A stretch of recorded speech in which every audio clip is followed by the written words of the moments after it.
വളർച്ചയൊക്കെ വേണ്ടി ഒരു ആൾ വന്ന് ഇന്ന ആൾ വേട്ടേ അയാളെ കൊണ്ട് പഠിപ്പിക്കാവോ എന്ന് ചോദിച്ചാൽ ഞാൻ ഒരിക്കലും പറയില്ല വേണ്ടെന്ന്. കാരണം അതിൻ്റെ വിധികർത്താവ് ഞാനില്ലല്ലോ. ഞാൻ എൻ്റെ കഴിവനുസരിച്ച് പഠിപ്പിക്കുക, പറഞ്ഞു കൊടുക്കുക, കേൾക്കുക. അത് അവർ പോപ്പുലറാകുകയോ അല്ലാണ്ട് മറ്റുള്ള രീതിയിൽ പോവുകയോ ചെയ്യുന്ന അവരുടെ ഭാഗ്യമാണ്. ടൂറിസ്റ്റ് ബംഗ്ലാവിൽ പാടാൻ വരുമ്പോൾ സുജാത ഒരു കൊച്ചുകുട്ടിയായിരുന്നു. കൊച്ചു. അപ്പോൾ എനിക്ക് ജയഭാരതിക്ക് വേണ്ടി പാടേണ്ടത്. എങ്ങനെ പാടും? ആ ശബ്ദവും ഈ ശബ്ദവും തമ്മിൽ ചേർച്ചുണ്ടാവുക? ഉണ്ടാവില്ല. പക്ഷെ അവർ പൈസ മുടക്കുന്നവർ തയ്യാറ്, കുട്ടി പാടാൻ തയ്യാറ്, ശബ്ദം അതിലുള്ള കുട്ടി. എന്താ നമുക്ക് പഠിപ്പിക്കുന്നതിന് എനിക്ക് എന്താ വിരോധം? അല്ലെങ്കിൽ പറഞ്ഞുകൂടെ ഇത് പിന്നെ ജയഭാരതിയുടെ ശബ്ദമായിട്ട് ചേരുവോ എന്ന് ചോദിക്കാം. വേണ്ട. ഒരാൾക്ക് വരുന്നൊരു ചാൻസ് കളയാൻ പെട്ടെന്ന് സാധിക്കും, കൊടുക്കാനൊക്കില്ല. അതുകൊണ്ട് ഞാൻ ആരെയും എതിർക്കില്ല. എനിക്ക് ആ കാര്യത്തിൽ മാനസിക ബുദ്ധിമുട്ടുള്ള ആളാണ്. പിന്നീട് അങ്ങനെ വന്ന് കുട്ടി വലിയൊരു ഗായികയായത് നമുക്ക് അഭിമാനമല്ലേ? പിന്നെ ആയില്ലേ? അത് ഇപ്പോഴും അവർ പറയുന്ന ഓർക്കുമല്ലോ, പറഞ്ഞാലും പറഞ്ഞില്ലെങ്കിലും ഓർക്കുമല്ലോ. അതല്ലേ നമുക്ക് കിട്ടുന്ന ബാക്ക് ബാലൻസ്. മാസ്റ്റർ ഒരു പാട്ട് വിചാരിച്ചതിലും കൂടുതൽ മനോഹരമാക്കിയ ഏതെങ്കിലും വ്യക്തികളുണ്ടോ? ഏത് പാട്ടാണ് അങ്ങനെ? മാഷ് ഇപ്പോൾ ഒരു ഭാവത്തിന്റെ കാര്യമൊക്കെ പറഞ്ഞല്ലോ, അതിലും കൂടുതൽ മാഷ് വിചാരിച്ചതിലും വളരെ മനോഹരമായി എന്ന് തോന്നിയ പാട്ടുകളുണ്ടോ? ഒത്തിരി പാട്ടുകൾ മനോഹരമായിട്ട് തന്നെ പാടിയിരിക്കുന്ന പാട്ടുകാരല്ല. കാത്തിരുന്ന നിമിഷത്തിലെ പാട്ട് ഓർമ്മയുണ്ടോ? ചെമ്പകത്തേകൾ പൂത്ത മാനത്ത്. അത് നല്ല പാട്ടാണ്. കമലഹാസന് വേണ്ടി പാടിയ പാട്ടാണ്. കമലഹാസന് അത് ഈ ഇടയ്ക്ക് കമലഹാസൻ പറയാറുണ്ടായിരുന്നു. ഞാൻ മദ്രാസിൽ ഒരു പ്രോഗ്രാമിന് പോയപ്പോൾ ആ ഫംഗ്ഷനിൽ ഇയാളുണ്ട്, കമലഹാസനുണ്ട്. എനിക്ക് സ്വീകരണ അതിനുവേണ്ടി കയറിയപ്പോൾ ഇയാളെ സ്റ്റേജിൽ നിന്നുകൊണ്ട് ഞാൻ സ്റ്റേജിൽ കയറുമ്പോൾ തന്നെ എന്നെ വരവേറ്റ പാട്ട് ചെമ്പകത്തേകള്. നല്ല പാട്ടാണ്. പക്ഷെ അത് നമ്മൾ ഉദ്ദേശിച്ച രൂപത്തിൽ അങ്ങോട്ട് പോപ്പുലർ ആയില്ലെന്ന് തോന്നുന്നു. പോപ്പുലറാണ്, ഇപ്പോഴും ഇഷ്ടഗാനങ്ങളിൽ ആവശ്യപ്പെടാറുണ്ട്. ആണോ?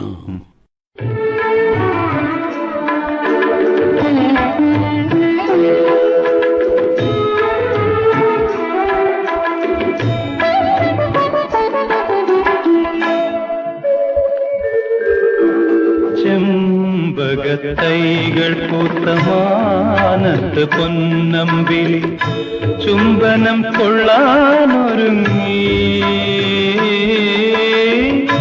അമ്പിളി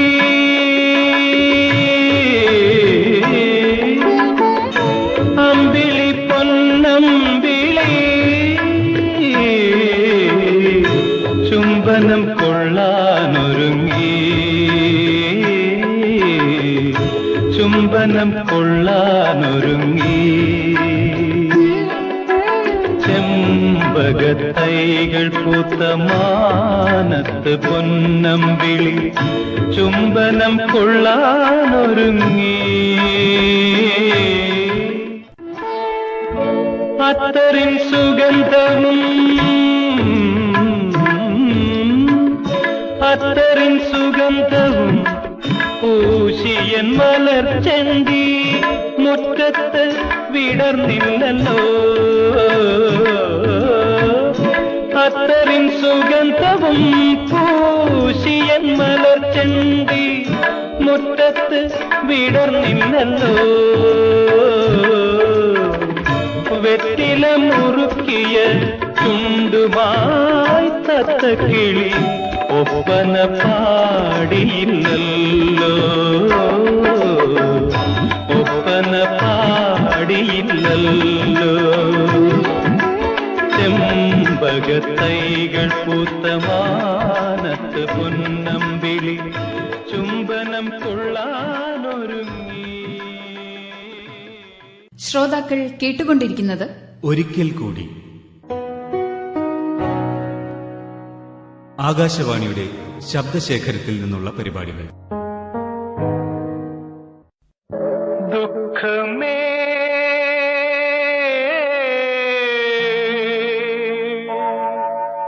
ദുഃഖമേ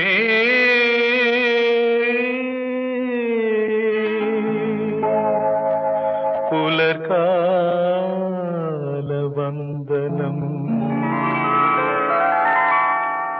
ദുഃഖമേ നിനക്ക് പുലർകാലവന്ദനം.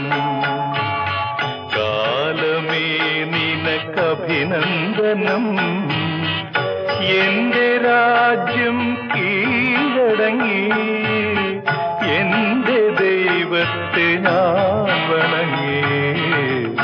ദുഃഖമേ ദുഃഖമേ. കലാസൃഷ്ടികൾ ഹൃദയാവർജകങ്ങളും ഉദാത്തവുമാകാൻ അവഗണനയുടെ, തിരസ്കാരത്തിന്റെ, ദാരിദ്ര്യത്തിന്റെ ഒരു ബാല്യം കലാകാരന് അനുഗ്രഹമാകാറുണ്ടോ? ഹെമിംഗ്വേയുടെ വാക്കുകൾ ശരിവയ്ക്കുന്നതാണ് ശ്രീ എം കെ അർജുനന്റെ ബാല്യം. ഇന്ന് സ്വപ്നജാലകത്തിൽ ശ്രീ എം കെ അർജുനൻ പങ്കുവയ്ക്കുന്നത് കലാജീവിതാനുഭവങ്ങൾക്കൊപ്പം ബാല്യകാല സ്മരണകൾ കൂടിയാണ്. കടലിന്റെ മകനായി ജനിക്കുന്നു നീ, പിറക്കുമ്പോഴച്ഛനെ വേർപിരിയും, ഒരിക്കലും കാണാതെ നീ കരയും, തിരിച്ചു പോകാൻ നിനക്കാവില്ല, തരിച്ചു നിൽക്കാൻ നിനക്കിടമില്ല, നിനക്കിടമില്ല. ദുഃഖമേ ദുഃഖമേ. ഈ ദുഃഖഗാനം ചെയ്യുമ്പോൾ മാഷ്ക്ക് എങ്ങനെയാണ് ഈ ഹൃദയം ഒരുക്കി നീ ആ ആദ്യത്തെ ഗാനം തന്നെ നമ്മുടെ ഹൃദയം ഒരുക്കുന്നതാണല്ലോ. ഇത് സ്വന്തം അനുഭവമാണ്, ഇത്ര തീവ്ര ദുഃഖം? അനുഭവങ്ങൾ നമ്മുടെ ജീവിതത്തിൽ പലതും ഉണ്ടല്ലോ. പക്ഷെ ആ കവിതയാണ് നമുക്ക് ഏറ്റവും മനസ്സിനകത്ത് തട്ടുന്നത്. കാരണം അത് നമ്മളെ ഹൃദയത്തിൽ തന്നെ വരണം. അപ്പോൾ ഹൃദയം എവിടെ ഇരിക്കണത്? അപ്പോൾ അതിനൊരു ശബ്ദം വേണം, അതിനൊരു ശബ്ദം ഉണ്ടാക്കണം. അതിന് നമ്മൾ ഹൃദയം എന്ന് പറഞ്ഞ് നമുക്ക് വലിച്ചു വാരി പറയാനും പറ്റില്ല. അപ്പോൾ ഇങ്ങനെ ആലോചിച്ച് വന്നപ്പോൾ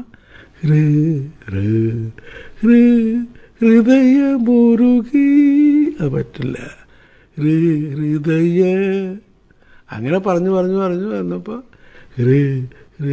ഹൃദയ അങ്ങനെയാണ് നമ്മൾ ഉണ്ടാക്കുന്നത്.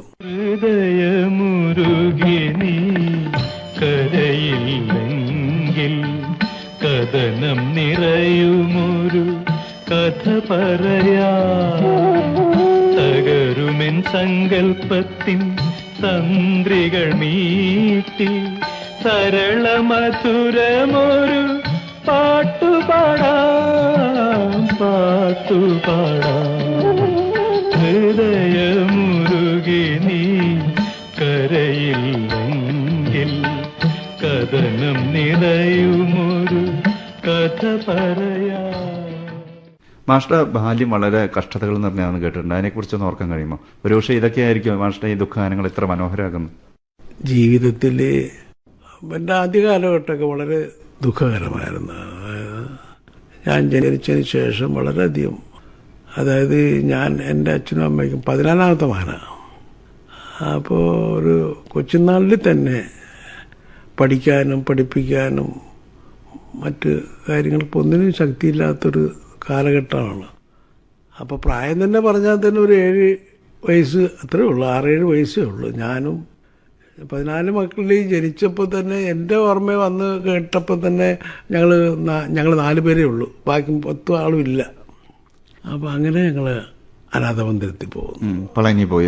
അതായത് നമ്മുടെ ഒരു കുടുംബ സുഹൃത്ത് രാമൻ വൈദ്യരെന്ന് പറയും, അയാളോട് ചെന്ന് നമ്മുടെ അമ്മ സങ്കടമൊക്കെ പറഞ്ഞ് നമുക്കൊരു കാര്യം ചെയ്താൽ മക്കളെ എവിടെയെങ്കിലും അനാഥമന്ദിരത്തിൽ അയക്കാം എന്ന് പറഞ്ഞ് അങ്ങനെ ജീവകാരുണ്യ ആശ്രമത്തിൽ പളനിപ്പോയി. കൊച്ചുനാളൊക്കെ അവിടെയാണ്. അവിടെ അമ്പലത്തിൽ പോകുമായിരുന്നു, പളനി അമ്പലത്തിലൊക്കെ ഞങ്ങൾ പിന്നീട് ഒരു പാട്ടും കിട്ടിയല്ലേ ഓർക്കുമ്പോ? അതെ അങ്ങനെ ഒരു സാധനം. അവിടെ വെച്ചാണ് ഈ സംഗീതം ലേശം പഠിക്കാൻ സാധിച്ചത്. ഒരു 6-7 വർഷം അവിടെ ഉണ്ടായിരുന്നു, 7 വർഷം ഉണ്ടായിരുന്നു. ഈ സംഗീതം ഉണ്ടെന്ന് ആരാ കണ്ടെത്തിയത് ശരിക്കും? അവിടെ വെച്ചാ, പഴനിൽ വെച്ചാ. അതായത് അവിടെ ഈ സന്ധ്യ നേരത്ത് ഭജൻസ് പാടും ഗ്രൂപ്പ്. ഞങ്ങൾ 10-30-40 പിള്ളേരുണ്ടെല്ലാം. ഒരു കാരണവർ പാടും, ഞങ്ങളെ ഏറ്റു പാടും. അങ്ങനെ ആ കൂട്ടത്തിൽ പാടിക്കൊണ്ടിരിക്കുമ്പോൾ ഞാനും എൻ്റെ ജ്യേഷ്ഠനും പാടിക്കൊണ്ടിരിക്കുമ്പോൾ ഒരാൾ പറഞ്ഞിങ്ങനെ, ഈ കുട്ടികൾക്ക് സംഗീതത്തിൽ താല്പര്യമുള്ള മാതിരി തോന്നുന്നു. അങ്ങനെ അത് സ്വാമിയോട് പറഞ്ഞിങ്ങനെ, കൊച്ചിയിൽ നിന്ന് വന്ന രണ്ട് കുട്ടികൾ നന്നായിട്ട് പാടുന്നുണ്ട്, സംഗീതത്തിൽ ടേസ്റ്റ് ഉണ്ട് എന്ന് പറഞ്ഞപ്പോൾ അങ്ങനെ അവിടെ വെച്ചാണ് ഞങ്ങൾ ഒരു കുമരയ്യ പിള്ളി എന്ന് പറയും, അവിടെ അടുത്ത വീട്ടിൽ പാട്ട് പഠിപ്പിക്കാൻ വരുന്നൊരു മാസ്റ്ററുണ്ടായിരുന്നു, കുമരയ്യ പിള്ളേ. അദ്ദേഹത്തിൻ്റെ അടുത്ത് പഠിക്കാൻ ഏൽപ്പിക്കുന്നത്. അപ്പോൾ എന്താണ്, ഞങ്ങൾക്കും എൻ്റെ കുടുംബത്തിൽ എൻ്റെ അമ്മ നന്നായിട്ട് പാടും. എങ്ങനെ പാടും? തിരുവാതിര പാട്ടുകൾ, ഓണപ്പാട്ടുകൾ. പിന്നെ എൻ്റെ അച്ഛനെ കുറിച്ച് പറഞ്ഞു കേട്ടാൽ നല്ല മൃദംഗം വായിക്കും. ഈ കോലുകളി അതിൻ്റെയൊക്കെ ആശാനായിരുന്നൊക്കെ അച്ഛൻ്റെ കൂട്ടുകാർ പലരും പറഞ്ഞ് കേട്ടിട്ടുണ്ട്. അവിടെ നിന്നൊക്കെ ഇങ്ങനെ ആ ടേസ്റ്റ് ആയിരിക്കും എന്ന് എനിക്ക് തോന്നുന്നു. തുടർന്ന് സംഗീതം പഠിക്കാൻ എങ്ങനെയാണ് അവസരം വന്നത്? അവിടെ നിന്ന് ആശ്രമം വിട്ട് പോകേണ്ടതായിട്ട് വന്നായിരുന്നു. അതിന് ശേഷം പല പരിപാടികളും നടക്കുന്ന കൂട്ടത്തിൽ പിന്നീട് പഠിക്കണമെന്ന് വിജയരാജനെന്ന് പറഞ്ഞു, വിജയരാജ് മാഷെന്ന്. അത് കഴിഞ്ഞ് പിന്നെ നമ്മുടെ തൃപ്പൂണിത്തുറ രാഘവൻ മേനോൻ, അദ്ദേഹത്തിൻ്റെ കൂടെ. അങ്ങനെ പിന്നെ പല മഹാന്മാരുടെ കൂടെയും സമയം കിട്ടുന്ന പോലെ ഇതിനിടയ്ക്ക് പല ജോലികൾക്കും പോകാറുണ്ട്. അതിന് കിട്ടുന്ന സമയമൊക്കെ പാട്ട് പഠിക്കാനും. ഇപ്പോഴും പല സംശയങ്ങളും പലരോടും ചോദിച്ചുകൊണ്ടിരിക്കുകയാണ്. പൂർത്തിയായിട്ടില്ല, പൂർത്തിയാക്കാനില്ല. സഹോദരന്മാരാരെങ്കിലും സംഗീത രംഗത്ത് വന്നോ? എൻ്റെ കൂടെ പഠിക്കാനുണ്ടായിരുന്നു എൻ്റെ ജ്യേഷ്ഠൻ. പഴനി പോയത് ഞങ്ങളെ ഒന്നിച്ച. പക്ഷെ അങ്ങേര് കുറേ കഴിഞ്ഞപ്പോൾ സംഗീതം ഉപേക്ഷിച്ച് അങ്ങേര് മെക്കാനിക്കലായിട്ട് പോയി. ഞാൻ അന്നും ഇന്നും ഈ സംഗീതത്തിൻ്റെ കൊണ്ടാണ് ജീവിക്കുന്നത്. ശാസ്ത്രീയ സംഗീതത്തിൽ കൂടുതൽ ശ്രദ്ധ പതിപ്പിക്കണം എന്ന് തോന്നിയിട്ടുണ്ടോ എപ്പോഴെങ്കിലും? തീർച്ചയായിട്ടും. അത് മാത്രമാണ് നമുക്കുള്ളൊരു സമ്പത്ത്.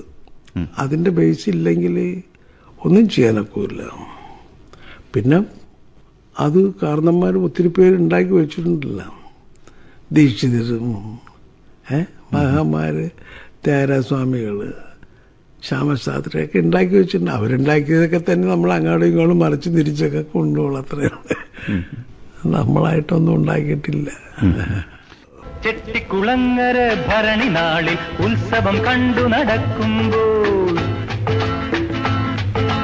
ചെട്ടിക്കുളങ്ങര ഭരണി നാളിൽ ഉത്സവം കണ്ടു നടക്കുമ്പോൾ, കുപ്പിവളക്കടയ്ക്കുള്ളിൽ ചിപ്പിവളക്കുലക്കിടയിൽ ഞാൻ കണ്ടൊരു പുഷ്പമിഴിയുടെ തേരോട്ടം, തേരോട്ടം, തേരോട്ടം, തേരോട്ടം. ചെട്ടിക്കുളങ്ങര ഭരണി നാളിൽ ഉത്സവം കണ്ടു നടക്കുമ്പോൾ, കുപ്പിവളക്കടയ്ക്കുള്ളിൽ ചിപ്പിവളക്കുലക്കിടയിൽ ഞാൻ കണ്ടൊരു പുഷ്പമിഴിയുടെ തേരോട്ടം, തേരോട്ടം, തേരോട്ടം, തേരോട്ടം. മാഷ്ടെ പാട്ട് ഇപ്പൊ സിന്ധുവില് ചെട്ടിക്കുളങ്ങര പുതിയതായിട്ട് വരുമ്പോ മാഷ്ക്ക് എന്ത് തോന്നുന്നു?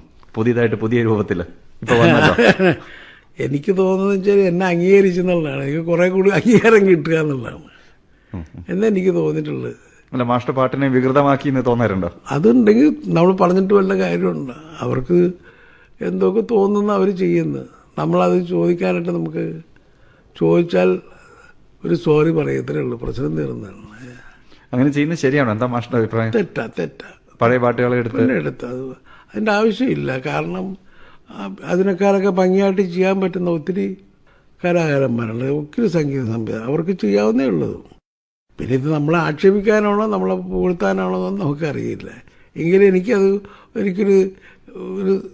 ഒരു അവാർഡ് കിട്ടിയ പോലെ എനിക്ക് തോന്നുന്നു. വർഷങ്ങൾക്ക് ശേഷം അല്ലെ, 10-25 വർഷങ്ങൾക്ക് ശേഷം അതെ ആ പാട്ട് പുനരവതരിപ്പിക്കപ്പെട്ടു. അതെ, അത്രേ ഉള്ളൂ. ആ സിനിമയിൽ തന്നെ നല്ല വേറെയും പാട്ടുണ്ടായിരുന്നു സിന്ധുവിൽ അല്ലെ, എൻചിരിയോ പുഞ്ചിരിയായി. ഓർമ്മയുണ്ടോ മാഷ്ക? യുഗ്മഗാനം? ഓർമ്മയില്ല. യേശു പാടിയാണ്. യുഗ്മഗാനമാണ്.